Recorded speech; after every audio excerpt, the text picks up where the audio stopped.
So which one do you think has the chocolate? Maybe this one. This one.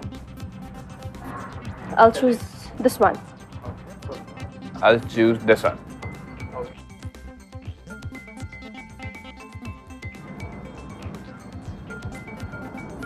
Oh.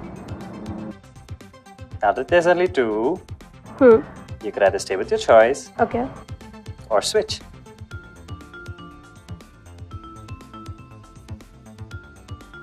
I think I'll stay with this one only. Why'd you switch? I don't know, I just did it. I think I'll stick with this one. I'll stick with this. I'll still go with the same one. Why so? Just a random decision.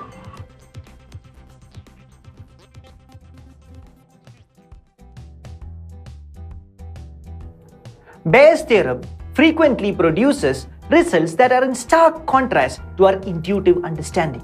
For example, take the case of the famous Monty Hall problem. The Monty Hall problem gets its name from an American TV show, Let's Make a Deal, hosted by Monty Hall. Suppose you're on the game show and you're given the choice of 3 doors. Behind one door is a car, behind the others, goats. You pick a door, say number 1, and the host, Monty Hall, who knows what's behind the doors, opens another door, say number 2, which has a goat, and reveals it to you. He then asks you, do you want to pick door number 3? Do you want to switch your initial choice? What do you think? Does it matter if you switch? As I told you, this problem is quite interesting because the answer, as felt by most people, including mathematicians, is very counterintuitive. For most of us, the solution is immediately obvious, and that is, it doesn't matter whether we switch or not. But in reality, it matters. As I told you, the correct solution is quite counterintuitive. Let's apply Bayes' theorem to Monty Hall problem now.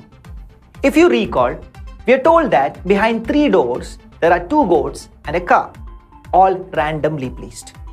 We initially chose a door, and then Monty, who knows what's behind the doors, always shows us a goat behind one of the remaining doors.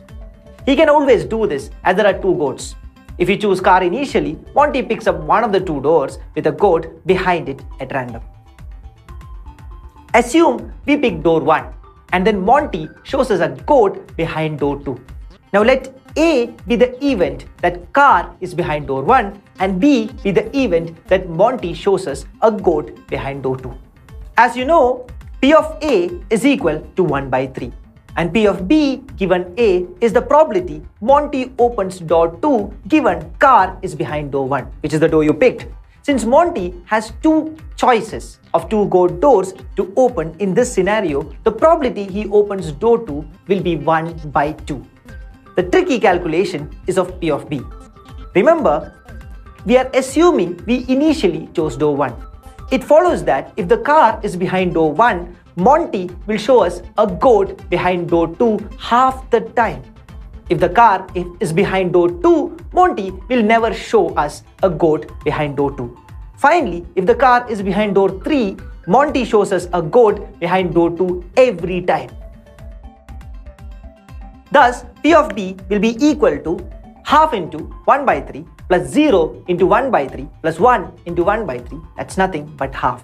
So using Bayes' theorem, we know P of A given B will be equal to P of B given A multiplied by P of A divided by P of B. If I substitute the numbers here, I'll get the value as 1 by 2 into 1 by 3 divided by 1 by 2. That's 1 by 3. The car is either behind door 1 or door 3. And since the probability that it's behind door 1 is 1 by 3 and the sum of the probabilities must be equal to 1, the probability the car is behind door 3 is 1 minus 1 by 3, that's 2 by 3. You could apply Bayes' theorem directly also, but this method is simpler. So Bayes' theorem tells us that we should switch as our probability of winning a car jumps from 1 by 3 to 2 by 3. Now that you watched the video, what do you think?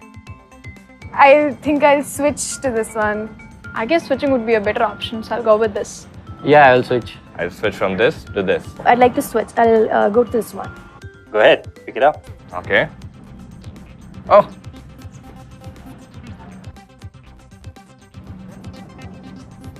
Oh, yay. Okay.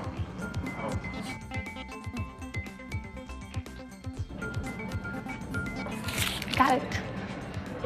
nice.